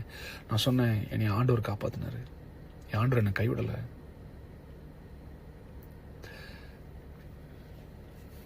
இவனுங்க வந்து அவ்வளோ பண்ணிட்டாங்க எனக்கு. இப்போ நினச்சலாம் கழுக வருது. இந்த கிறிஸ்மஸ் நியூ இயர்லாம் நான் வீட்டில் தனியாக படுத்துருந்தேன். நான் கிங்ஸ் ஜென்ரேஷனை யோசிச்சுட்டே இருந்தேன். நான் நம்முடைய சபை விசுவாசியில் யோசித்தேன். நம்ம சபையில் உள்ள வாலிபர்கள், சின்ன பிள்ளைகள் வார என்னை வந்து பார்க்குற ஜேஜே அங்கிள் ஜேஜே டாடான்னு கூப்பிட்ற பிள்ளைகளுடைய சத்தம்லாம் என் காதில் கேட்டுகிட்டே இருந்துச்சு. எஸ், இதன் மத்தியில் நான் என் பிள்ளை ஜெயினையும் மிஸ் பண்ணுறேன். ஓகே, இவனுக்கு வந்து அந்த லேண்டையும் விற்க விடலை. அப்போ நான் வந்து என்ன இவனுக்கு இப்படி பண்ணுறானுங்க, ஏன் இந்த அளவுக்கு கொடுமையாக பண்ணுறானுங்க? அவனுங்க வந்து அன்னைக்கு வச்ச பெரிய டிமாண்ட் என்னன்னா, அந்த அசோசியேட் வந்து அவர் வச்ச பெரிய டிமாண்டே என்னன்னா, நான் கோயம்புத்தூருக்கு திருப்பி வரக்கூடாது, கிங்ஸ் ஜெனரேஷன் சபையை ஆரம்பிக்கக்கூடாது, இந்த பேரே இருக்கு, கிங்ஸ் ஜெனரேஷன்ற பேரே இருக்கக்கூடாது, தமிழ்நாட்டில் நான் எங்கேயுமே இல்லை, உலகத்தில் எந்த மேடையிலையும் நான் ஊழியம் பண்ண ஏறக்கூடாது அப்படின்னு அவர் சொல்லுவார். இப்போ அவரை பற்றி நான் ஒரு கேள்வி கேட்குறேன். என்னை அழைச்சது ஆண்டவர், நீ யார்ரா என்னை நிறுத்துறதுக்கு? ஒன்ன மாதிரி துரோகிகளையே அவர் இன்னும் ஜோர் போட்டு காப்பாற்றிட்டு இருக்காரு. இனி மாதிரி நல்லவனை அப்புறம் அவர் கைவிடுவார். இந்த மாதிரி துரோகியை நான் வாழ்க்கையில் பார்த்ததே இல்லை மிஸ்டர் அசோசியேட். இந்த மாதிரி ஒரு எச்ச வேலையை பண்ணுற ஒரு துரோகியை நான் வாழ்க்கையில் பார்த்ததே இல்லை. நீங்கள் நினச்சிங்க நான் பசங்களை தப்பாக நினச்சிட்டு உங்களை நல்லவர் நினச்சிருவேன். சரிங்களா? நீங்கள் யாருன்னு தெரியும் மிஸ்டர் அசோசியேட். இந்த சாபம் உங்கள் மேலே எப்படி கிடந்துச்சு, அதை நீக்கிறதுக்காக கர்த்தர் அனுப்புனார். ஆனால் மறுபடியும் நீங்கள் விட்டதை வாங்கிக்கிட்டீங்க. அனுபவிங்க, கர்த்தர் உங்களை டீல் பண்ணுவார். இதெல்லாம் முடிஞ்சு நான் ஊருக்கு போயிட்டேன். அப்போது எனக்கு ஒன்றுமே ஓடலை. இது என்னடா செய்யலான்னு. என் சபை வருமானத்தை நிறுத்தினாங்க, என் கை வருமானத்தை நிறுத்தினாங்க, எல்லாத்துக்கும் பிரச்சனை கொண்டு வந்தாங்க. என் பேருக்கு அலங்கப்படுத்தினாரு, என் குடும்பத்தை நாசமாக்குனாரு, என் சபையை எடுத்தார். அவர் ஒரு சர்ச் தொடங்கினார். சபையை தொடங்கினவர் சும்மா இல்லையே, ஒவ்வொரு விசுவாசிகளுக்கும் என்னை பற்றி தொடர்ந்து தப்பாக பேசிட்டே இருக்கிறார். அவர் நினச்சாரு 2000 பேரும் திருப்பி அங்கே வந்துடுவாங்கன்னு. ஆனால் ஒரு 20-30 பேர் தான் போகிறாங்க. அவங்களும் எவ்வளோ நாள் போகிறாங்கன்னு பார்க்கலாம். இப்போ நான் ஊரில் கடந்த ஒரு 15 நாளைக்கு முன்னால் எங்கள் ஊர் செங்கோட்டையில் ஒரு கடைக்கு போயிருக்கும்போது இதெல்லாம் ஒரு பக்கம் நடந்து நான் இத்தனைக்கும் அமைதியாக இருக்கிறேன். சபை ஜனங்கள் இதை கவனிக்கணும். இவ்வளவு நடந்தும் நான் அமைதியாக இருக்கிறேன். ஒரு வார்த்தை பேசலை, அமைதியாக இருக்கிறேன். நான் என்னை பார்ப்பதற்காக இந்த பெண் வீட்டார் எல்லாம் ஃபேமிலி அங்கே வந்திருக்கிறாங்க. என் ஃப்ரெண்ட்ஸும் 4-5 பேர் அங்கே வந்திருக்கிறாங்க. நாங்கள் எல்லோரும் கடைக்கு காய்கறி வாங்க போனோம். எனக்கு நான் வீட்டை விட்டு வெளியே வந்து ரொம்ப நாள் ஆச்சு. சரி, மனசு நிம்மதியாக இருக்கணும், வெளியே வரேன். நான் அந்த கடையில் நிற்கும் போது எங்கள் ஊரில் ஒருத்தர் அதை எனக்கு தெரியாமல் வீடியோ எடுத்து அந்த வீடியோவை எல்லாருக்கும் அனுப்புகிறார். எல்லாருக்கும் அனுப்புனா குறிப்பிட்ட 2 பேருக்கு அனுப்புகிறார். வீடியோ எடுத்த நபர் வந்து பிரதர் ஜான்சன் அப்படின்னு செங்கோட்டை மேலூரில் இருக்கிறார், பிடி சாராக இருக்கிறார். அவர் தான் அந்த வீடியோ எடுத்தார். அதை எடுத்து அவருடைய சகோதரன் கேப்ரியேல், ஜான் கேப்ரியல் நினைக்கிறேன், தென்காசியில் இருக்கார், அவரும் ஊழியம் பண்ணுறேன்னு சொல்கிறார். அவருக்கு இந்த வீடியோ அனுப்புகிறார். அன்னைக்கு நைட்டே அந்த வீடியோ கோயம்புத்தூரில் இருக்கிற அசோசியேட்டுக்கு வருது. யாரு? இந்த ட்ரூத் டைம் நடத்துறாருல, நம்ம சர்ச்சில் கிங்ஸ் ஜெனரேஷன் நடத்திட்டு இருந்தார்ல, அவருக்கு வருது. இது வந்து ஒரு 2 நாளில் யூடியூப்லேயும் வருது இந்த வீடியோ. எனக்கு ரொம்ப ஷாக்கிங்காக இருந்தது. அப்போ அன்றைக்கி யாரெல்லாம் அந்த கடையில் நின்னா நான் யோசிச்சு பார்த்து நேராக போய் விசாரிக்கிறேன். அந்த நபர் எனக்கு சொன்ன வார்த்தை, நான் இந்த வீடியோவை கோயம்புத்தூரில் இருக்கிற உங்களுக்கு கீழே வேலை செஞ்ச அந்த பைபிள் காலேஜ் நடத்திட்டு இருக்காருல, உங்களுக்கு ட்ரூத் டைமில் அவங்க சர்ச்சில் நடத்துறாருல, அவருக்கு தான் அனுப்பி வச்சேன்னு சொல்கிறாரு. பேரோட சொல்கிறாரு. நான் இப்போ கூட அந்த பேரை ஏன் சொல்ல மாட்டேன்றேன்னா, அவர் யாருன்றத நம்ம சபை ஜனங்கள் மொத்தம் தெரிஞ்சுக்கிட்டா போதும், அது ஆட்டோமேட்டிக்காக வெளியே வந்துடும். 2வது, அந்த பேரை சொல்கிறதுக்கே நான் கூச்சப்படுறேன். இயேசுன்ற பேர், ஆவியானவர்ன்ற பேர், கர்த்தர்ன்ற பேர் வர்ற இந்த வாயில இவனை மாதிரி துரோகிகளுடைய பேர் கூட வரக்கூடாதுன்னு நான் நினைக்கிறேன். அவ்வளோ மனவேதனைப்படுறேன் நான். அப்போ நான் அந்த நபரை கூப்பிட்டு கேட்குறேன், எப்படி இந்த வீடியோவை நீங்கள் அவருக்கு அனுப்பி வச்சிங்கன்னா? அவர் சொன்னார், அவர் என்னை கூப்பிட்டாரு, பாஸ்டர் ஜான் ஜெபராஜ் வந்து உங்கள் ஊரில் தான் தலைமறைவாக இருக்கிறாரு, ஏதோ ஒரு பொண்ணு கூட வாழ்ந்துட்டு இருக்காரு, அவர் எங்கே பார்த்தாலும் எனக்கு வீடியோ எடுத்து அனுப்புங்கன்னு சொன்னார். அந்த வீடியோவில் நான் மட்டும் இல்லை, அந்த பொண்ணு மட்டும் இல்லை, அவங்க குடும்பம் இருக்குது, கூட வந்து ஃப்ரெண்ட்ஸ் எல்லோரும் நிற்கிறாங்க. அது அந்தரங்க அசிங்கமான வீடியோ கிடையாது, ஒரு பொது இடத்துல நிற்கிற ஒரு வீடியோ அது. அதை எடுத்து யூடியூப்பில் அனுப்பி போடுற அளவுக்கு அசிங்கமான ஒரு நபர் தான் இந்த அசோசியேட். அதை என் மனைவிக்கு அனுப்பி, அவங்க ஃபேமிலிக்கு அனுப்பி, அசிங்கப்படுத்தி மறுபடியும் சபை ஆட்களுக்கெல்லாம் அதை அனுப்பி, இவனுக்கு என்னன்னா வெளியே போனால் 2000 பேர் திருப்பி இவர்கிட்ட வந்து இப்போ இவர் தான் அசிஸ்டன்ட், இவர் தான் வந்து ஜே மேலே இவர் தான் அப்படின்னு எல்லாரும் சொல்லணும். மிஸ்டர் அசோசியேட் ஜான் ஜெபராஜ்ன்ற ஒரு நபரை ஆவியானவர் ஒன்றும் இல்லாத இடத்துல இருந்து குப்பையிலிருந்து தூக்கிட்டு வந்திருக்கிறாரு. ஆனால் நீங்கள் அப்படி கிடையாது. கிராஸ்கட் ரோட்டில் ப்ராப்பர்ட்டி வச்சிருக்கிறீங்க, சிவானந்தா காலனியில் ப்ராப்பர்ட்டி வச்சிருக்கிறீங்க, கோவை புதூரில் ப்ராப்பர்ட்டி வச்சிருக்கிறீங்க, கோயம்புத்தூர்லேயே கிட்டத்தட்ட 30க்கும் மேற்பட்ட ப்ராப்பர்ட்டி லேண்ட் பெரிய பெரிய ஏக்கர் கணக்கில் நீங்கள் வச்சிருக்கிறீங்க. ஊட்டியில் இடம் இருக்குது, கொடைக்கானல் இடம் இருக்குது, எல்லாம் வச்சிருக்கிறீங்க. தியேட்டர் வச்சிருக்கிறீங்க. நீங்கள் கிட்டத்தட்ட 1000 கோடிக்கு மேலே உங்களுக்கு சொத்து இருக்கு. ஆனாலும் அந்த புத்தி மாறலையே உங்களுக்கு. இவர் இந்த வீடியோவை போட்ட உடனே நான் எங்கள் ஊர் ஸ்டேஷனில் ஒரு கம்ப்ளைண்ட் கொடுக்குறேன். செங்கோட்டை ஸ்டேஷனில் இவர் மேலே ஒரு கேஸ் ஃபைல் பண்ணுறேன். இந்த மாதிரி இவர் ஏற்கனவே என்னை வீடியோ எடுத்து மிரட்டி சபையில் வந்து பசங்களை வச்சு மிரட்டி ஒரு 30 லட்ச ரூபா எடுத்துகிட்டு போயிருக்கிறாரு. இப்போவும் என்னை வீடியோ எடுத்து என்னை மிரட்டிகிட்டே இருக்கிறாரு. இது மாதிரி யூடியூப்லாம் போட்டு என் பேர் அசிங்கப்படுத்துறாரு. அவரை கூப்பிட்டு விசாரிக்கணும்னு நான் சொல்கிறேன். விசாரிக்க வரணும்னு வியாழக்கிழமை ஸ்டேஷன்லேருந்து கால் போகுது. வெள்ளிக்கிழமை நைட்டு எனக்கு கோயம்புத்தூர்லேருந்து ஒரு கால் வருது, ஒரு கட்சிக்காரங்கிட்ட இருந்து. நான் போய் கேஸ் கொடுத்த உடனே மிஸ்டர் அசோசியேட் என்ன பண்ணியிருக்காருன்னா, ட்ரூத் டைம் நடத்துகிறவர் என்ன பண்ணியிருக்கிறாருன்னா, ஒரு 25 லட்ச ரூபா எடுத்துட்டு ஒரு கட்சிக்காரனை போய் நேராக போய் பார்த்துருக்காரு. அது எந்த கட்சி நான் சொல்ல மாட்டேன், அவசியப்படும் போது நான் சொல்லுவேன். அதற்கான ஆடியோ ரெக்கார்டிங்ஸ் என்கிட்ட இருக்கு. இவர் எந்தெந்த ஃபோன் நம்பருக்கு அன்னைக்கு நைட்டு கால் பண்ணாருன்ற டீட்டெயிலையும் நான் எடுத்து வச்சிருக்கேன். அடுத்து இந்த மாதிரி அவருடைய வீடியோ, ஜான் ஜெபராஜுடைய வீடியோ என்கிட்ட இருக்குது, நீங்கள் இதை மீடியாவில் ரிலீஸ் பண்ணுங்கன்னு சொல்லி கிறிஸ்தவத்துக்கு எதிரான ஒரு கட்சிக்காரர் இடத்துல போய் உட்கார்ந்து காலில் பணத்தை வச்சுட்டு உட்கார்ந்தவர் தான் இந்த மிஸ்டர் அசோசியேட். கிங்ஸ் ஜெனரேஷன் ஆட்களுக்கு இது புரியணும். எந்த அளவுக்கு போய் என்னென்ன பண்ணுவான்னு உங்களுக்கு புரியணும். எதுக்கு ஒரு கட்சிக்காரன் காலில் போய் அத்தனை லட்சத்தை வச்சுட்டு உட்காரணும், என்னை அட்டாக் பண்ண சொல்லி? எதுக்கு சொல்லணும்? உன் மேலே தப்பு இல்லைன்னா நீ எதுக்கு சொல்ற? அன்னைக்கு நைட் என் அட்வொகேட்டு கூப்பிட்டு கேட்குறாரு, ஏங்க என்ன நீங்கள் கட்சிக்காரண்டெல்லாம் போய் ஏதோ காசெல்லாம் கொடுத்துருக்கீங்கன்னா, ஆமாம் கொடுப்பேன். அவர் மட்டும் என் பேரில் அங்கே கம்ப்ளைண்ட் கொடுத்துருக்கிறாரு. அவரை கம்ப்ளைண்ட் வாபஸ் வாங்க சொல்லுங்க, நான் அங்கே வர முடியாது, இல்லைன்னா நான் அந்த வீடியோ கொடுப்பேன்னு சொன்ன ஆடியோ ரெக்கார்டிங் என் கையில் இருக்குது. கட்சிக்காரங்க என்கிட்ட பேசின ஆடியோ ரெக்கார்டிங் இருக்கு, இவர் எங்கள் அட்வொகேட்டை பேசின ஆடியோ ரெக்கார்டிங் என்கிட்ட இருக்கு. நேரம் வரும்போது நான் அதை போட்டு காமிப்பேன், அவசியப்பட்டால் போட்டு காமிப்பேன். கடைசியில் அந்த கட்சிக்காரங்க எனக்கு ஃபோன் பண்ணிட்டு சொல்கிறாங்க, சார் உங்களை தொட்டால் மொத்த கிறிஸ்தவத்தை தொட்ட மாதிரி, எங்களுக்கு அந்த பேர் வேண்டாம். ரெண்டாவது, நாங்கள் அதை செய்ய விரும்பலை. தமிழ்நாட்டில் நாங்கள் கிறிஸ்தவர்களை நேசிக்கிறோம். ரெண்டாவது, உங்கள் பாடல்கள் எங்களுக்கும் ஆசீர்வாதமாக இருக்குது, நாங்கள் அதை பண்ண மாட்டோம்னு சொல்லி அசிங்கப்படுத்தி அசோசியேட்டை வெளியே அனுப்புகிறாங்க. இவர் பணத்தோடு போய் உட்கார்ந்த விஷயம் எனக்கு தெரிஞ்சு அவர் குடும்பத்தில் உள்ள யாருக்கு கூட தெரியாது. அன்னைக்கு அவருக்காக கூட வந்து 2 பேர் நின்னீங்களே போலீஸ் ஸ்டேஷனில், அவங்களுக்கும் அது தெரியாதுன்னு எனக்கு தெரியும். ஆனால் இவர் கட்சிக்காரங்கிட்ட போய் காசை கொடுத்து என்னைய பஞ்சாயத்து பேச கூப்பிட்றாரு. அடுத்து வேற சில ரவுடிகள்கிட்டையும் பேசினதாக எனக்கு தகவல். ஆனால் உடனே நான் என்ன பண்ணிட்டேன்னா, அதை நான் வெளியே சொல்லிட்டேன். அதை நான் மிஸ்டர் அசோசியேட்டுக்கு ஒரு விஷயத்த சொல்கிறேன். அபிஷேகத்தை விட, கர்த்தரை விட, வார்த்தையை விட பணம் பெருசு அப்படின்னு நீ நினச்சேன்னா உன் பணம் மண்ணோடு மண்ணாய் போக கிடவுது. இப்போ நீங்கள் திருடி சம்பாதிச்ச ஒரு காசும் உன் தலைமுறைக்கு நிற்காது. நான் வந்து உங்கள் அம்மாவையோ இல்லை உங்கள் அப்பாவையோ இல்லை உங்கள் தம்பியவோ சொல்லலை, நான் ஒன்றை தான் சொல்கிறேன். நீ திருடின காசு உன் தலைமுறைக்கு நிற்காது. கட்சிக்காரங்கிட்ட போய் நின்றுட்டு, கூலிப்படையிட்ட போய் நின்றுட்டு என்னைய பஞ்சாயத்து பண்ணி என்னை அட்டாக் பண்ண அசிங்கமாக இல்லை?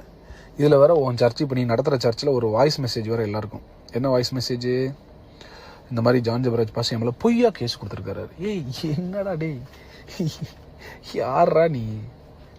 என்ன எங்கே நீ உன்னை எப்படி வளர்த்தாங்க, எங்கே வளர்த்தாங்க, உனக்கு என்ன எத்திக்ஸ் சொல்லி கொடுத்து வளர்த்தாங்க? உன்னைய கொடுத்துருக்காரு. அவர் எந்த அளவுக்குனாலும் போய் நம்மளை அசிங்கப்படுத்துவார். ஆனால் நீங்கள் யாரும் கோவப்பட்டுறாதீங்க, நம்ம ஜெபிப்போம் அப்படின்னு. ஜெபிப்போன்ட்டு அப்புறம் உனக்கு என்னடா கட்சிக்காரன்ட்ட போய் காசு கொடுத்து உட்காந்துருக்க நீ? திருடா கொடுத்துட்டு அதுக்கப்புறம் விசாரணைக்கு வர சொன்னா இவர் விசாரணைக்கு வரல. சரிங்களா? மாறா இவர் ஏன் மேல ஒரு கம்ப்ளைண்ட் கொடுக்குறாரு. அதாவது நான் இவரை பொது வலைதளத்தில் அவதூறாய் பேசுவதாகவும், நான் இவர் மேலே செங்கோட்டையில் தவறான ஒரு இதுக்காக கம்ப்ளைண்ட் கொடுத்ததாகவும் என் மேலே ஒரு கேஸ் எனக்கு சம்மன் வருது. நான் வந்து ஆஜரும் ஆயிட்டேன். இப்போ ஏன் கேள்வி, நான் வந்து காவல்துறையும் சட்டத்தையும் மதிக்கிறேன், வந்துட்டேன். நீ ஏன் வரல செங்கோட்டைக்கு? இன்னும் நீ வரணும், உன்னை வர வைப்பேன். அதுக்கு எந்த எக்ஸ்ட்ரீம்னாலும் நான் போவேன். நான் காவல்துறையை நம்புகிறேன், சட்டத்தை நம்புகிறேன், தமிழ்நாடு அரசை நம்புகிறேன். எனக்காக அவங்க நீதி செய்வாங்க. எல்லாத்துக்கும் மேலே மக்களுடைய நீதிமன்றம்னு ஒன்று இருக்குது. ஃபேஸ்புக் இருக்குது, இன்ஸ்டாகிராம் இருக்குது, யூடியூப் இருக்குது. நானே வந்து வீடியோ போடுவேன். நீ என்னடா என்னை வீடியோ வச்சு மிரட்டுறது? நான் நேராக வந்து வீடியோ சொல்கிறேன். ஜனங்கள்கிட்ட எதுதான் நடந்துச்சு நான் சொல்கிறேன். அது தெரிகிற வரைக்கும் தானே நீ என்னை மிரட்டிட்டு இருப்ப. நான் இப்போ தைரியமாக வந்து சொல்ல ஆரம்பிச்சிட்டேனே. இப்போ இந்த ஆடியோவே யூடியூப்பில் வருமே, வரட்டும். ஆமாம், இதை கேட்குற யூடியூப்காரங்க உங்களுக்கு ஏற்ற மாதிரி எந்த டைட்டில் போட்டால் ஜனங்கள் வந்து நிறையா வியூஸ் கொடுப்பாங்க, தயவுசெய்து இந்த எச்சத்தனமாக வியூஸ்க்காக இன்னொருத்த வாழ்க்கையில் விளையாடாதீங்க. அது பெரிய சாபமாக மாறிடும், உங்களுக்கு பெரிய சாபமாக மாறிடும். இப்போ நான் சொல்கிறது புரியாது, உங்கள் தலைமுறை அதை அறுக்கும்போது உங்களுக்கு தெரியும். மறுபடியும் கிங்ஸ் ஜென்ரேஷன் ஆட்களுக்கு சொல்கிறேன், இவனை நம்பி ஏமாந்து நாசமாக போன எல்லாருக்கும் ஒரு அறிவுரை. நீங்கள் திருப்பி நான் கிங்ஸ் ஜென்ரேஷன் ஆரம்பிக்கும் போது நீங்கள் வந்தாலும் சரி வரலாட்டாலும் சரி, அவன் பக்கத்தில் யாரும் போயிடாதீங்க. அது உங்களுக்கு பெரிய சாபம். இவ்வளோத்தையும் செஞ்சுட்டு நல்லவன் வேஷம் போடுற அவரை சீக்கிரத்தில் ஆண்டுடைய நியாயத்திற்பின் கோட்டில் நான் பார்ப்பேன்.